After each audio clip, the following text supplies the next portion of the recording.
আসসালামু আলাইকুম প্রিয় দর্শক, দেখতেই পাচ্ছেন আমরা একটি অটো রাইস মিল থেকে তুষ সংগ্রহ করছি। কারণ মুরগি পালন করতে ধানের তুষের বিকল্প নেই।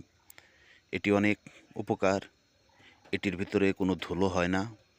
এটি দিয়ে রাখলে মুরগির ছোট বাচ্চাগুলো বেশি নিরাপদ থাকে। এদের নাক মুখে ধুলো যায় না। এই কারণে কাঠের তুষের উপরে এই তুষগুলো দিতে হয়। আমরা একটি অটো রাইস মিল থেকে সেগুলো আজকে সংগ্রহ করছি। প্রিয় দর্শক, দেখতেই পাচ্ছেন এটি হচ্ছে অটো রাইস মিল। আর এই যে এখানে আমরা গাড়িতে তুষগুলো লোড দিচ্ছি, কিছুক্ষণ পরেই তুষগুলো নিয়ে আসব। আপনারাও যারা পোলট্রি খামার করবেন অবশ্যই তুষের ব্যবস্থা রাখবেন, বিশেষ করে বোর্ডিং তুষ দিয়েই করবেন। ভালো থাকবেন। আসসালামু আলাইকুম।